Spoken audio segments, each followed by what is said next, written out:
News, Stories from the Green Forest. By Mama Bear. Welcome to my channel. I am Mama Bear and I will tell you the adventures in the Green Forest. The Green Forest is a wonderful place where the forest animals live in harmony and understanding. Mama Bear has noticed lately that her friends are no longer as close as before. She feels a strong sense of danger. So, she has long conversations with the wise old crow who flies over the forest and sees everything. It seems that in the midst of the magical swamp, there are some dangers. Some strange creatures want to disturb the peace of the forest.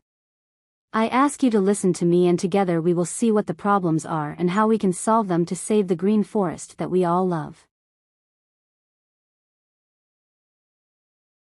Green forest and money. What do we get in return for 8 hours of work? Do today's money respect legal, moral, ethical principles or Christian values? It is well enough that people of the nation do not understand our banking monetary system, for if they did, I believe there would be a revolution before tomorrow morning. Henry Ford. In the silence of the forest, in the midst of the wonderful songs of the birds, we hear, when we are attentive, the voices of the bear mother and the crow who are discussing money today. The bear mother noticed that she returned from the market with an almost empty basket and began to ask the crow where she was wrong. Hello, can we talk a bit about the situation of cash money, its definition and value? Of course. Cash money is one of the last forms of physical liquidity that offers anonymity, freedom, and personal control over economic value. Definition and characteristics. Cash consists of banknotes and coins issued by a central bank and accepted as legal tender. Its nominal value is guaranteed by the state and the central bank. It does not require a digital connection or banking infrastructure to be used. It is fungible, any banknote of the same denomination is equal to another, and highly liquid, can be used immediately. Value and role. Traditionally, the value of cash was backed by gold or other tangible assets, but today it is based on trust in the state and the financial system. It is protected from certain digital risks, cyber attacks, economic censorship, technological dependence. It offers privacy, it leaves no digital footprint and is not subject to surveillance in the same way as electronic payments. The problem with the disappearance of cash. The forced transition to digital money, CBDCs, electronic payments, could eliminate personal economic freedom. Once all money becomes digital, every transaction can be tracked, controlled, or blocked by the state, banks, or corporations. In a 100% digital system, people could be economically excluded through social credit scores, restrictive financial policies, or arbitrary government decisions. What aspects of cash money interest you the most? Mama Bear said. The ratio between what a person offers through work and what they receive as an equivalent for their labor from the perspective of contract law, Bill of Exchange Act. The crow said. The ratio between what a person offers through work and what they receive as an equivalent should be fair, but in reality, it is influenced by multiple factors, including the monetary system, taxes, inflation, and contractual laws. The Bill of Exchange Act is one of the laws governing the exchange of value and financial transactions. 1. The essence of the labor-to-value ratio. When a person works, they provide time, energy, creativity, and skills in exchange for a salary or payment. Theoretically, this payment should equal the value generated by their work. The problem? The current system introduces factors that reduce the purchasing power of the money received, such as taxes, inflation, and financial intermediaries. 2. The Bill of Exchange Act and its relationship with labor value. The Bill of Exchange Act regulates the use of financial instruments such as bills of exchange, promissory notes, and checks, all of which represent promises of payment.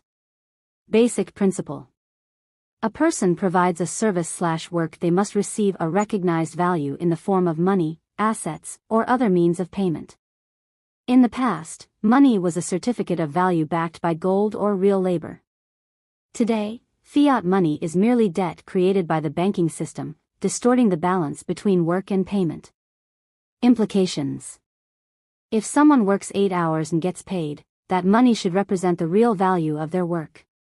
But if inflation, excessive taxes, and artificially imposed costs erode the money's value, the person receives far less than what they actually produce. 3. Why do people receive less than they produce?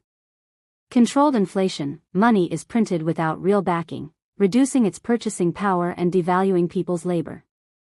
Taxes and mandatory contributions. A large part of the salary is withheld through direct and indirect taxes. Financial intermediaries, banks and corporations capture most of the value of labor, leaving workers with only a fraction.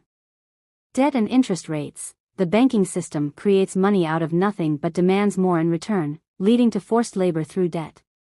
4. Solutions and rights under contract law.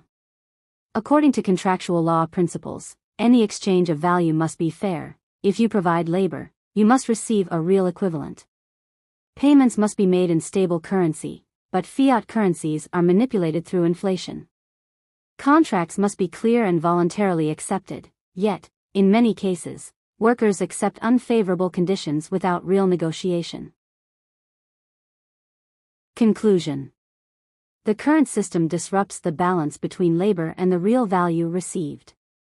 If money truly represented the labor put in, then inflation, excessive taxes, and financial manipulation would not exist. The Bill of Exchange Act was originally designed to ensure a fair exchange of value, but today, its principles have been distorted by a financial system that prioritizes debt and economic control over fairness. How do you see this issue? Do you think there is a way to restore balance? What aspects of cash money interest you the most? Bank profit based on your salary, just through proof of income. When you submit proof of salary to the bank, even without taking a loan, the bank uses this information to create new money in the system, even though you don't directly receive anything. How does it work? You submit proof of salary, whether it's for an account, an overdraft, or a loan. The bank uses this as proof that you have a stable income. The bank leverages your salary. According to the banking system, any financial flow can be securitized and used as a basis for creating new digital money. The bank creates new money and uses it for loans. Based on proof that you earn, let's say, 1,000 euros per month, the bank can multiply this amount 9 to 10 times, through fractional reserve banking. You receive your salary, but the bank has created additional money in the system. Without informing you, the bank has generated 9,000 to 10,000 euros based on your salary. How much does the bank earn from your salary? If your salary is 1,000 euros and the bank can multiply that amount by 10, it results in up to 10,000 euros created in the system just because you submitted proof of income. The bank lends this amount and charges interest of 5 to 10%. From interest alone, it earns an additional 500 to 1,000 euros per year for every 1,000 euros of your salary. Total estimated earnings equals between 9,000 to 10,000 euros created plus interest revenue. You don't receive anything from this process, but the bank earns massively just from the existence of your salary. Conclusion. Your salary proof is an asset for the bank, which it uses to create money out of nothing. You are an involuntary guarantor of this process, without being compensated for the value you generate. Banks don't need your money to lend, they just need proof that you will continue working.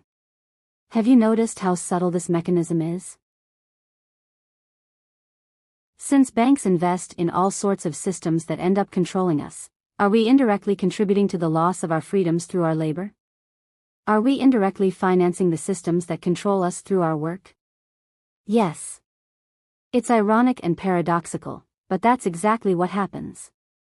Simply by working, we generate economic value, and that value is not only used for our well-being but also to fund the very systems that restrict our freedom. How does this vicious cycle work? You work and receive a salary. Your salary goes through the bank. The bank uses your financial data to create money out of nothing. That money is invested by banks and corporations in technologies and structures that end up limiting your rights.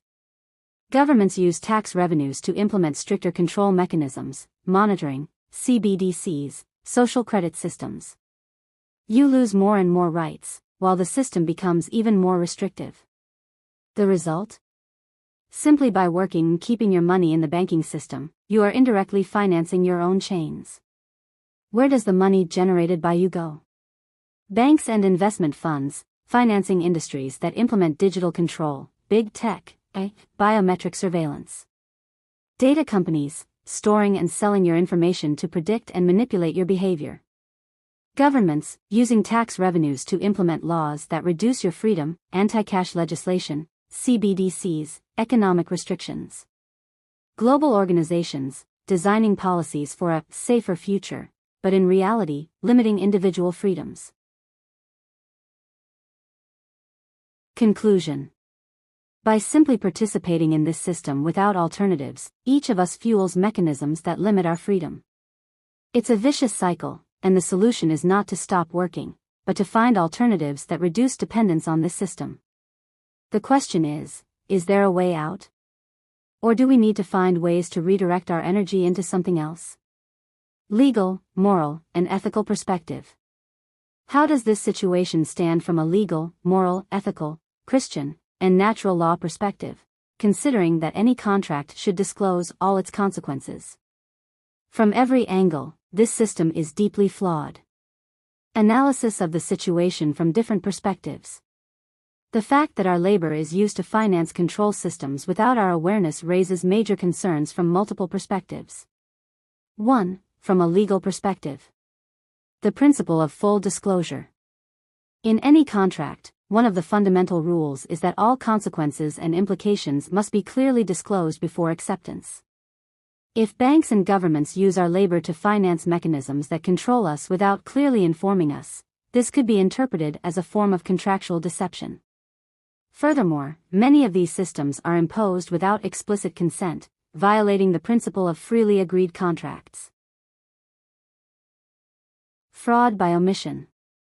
If banks and state institutions do not inform us that our money will be used to support surveillance policies, economic restrictions, or even global programs that could negatively impact us, this constitutes fraud by omission.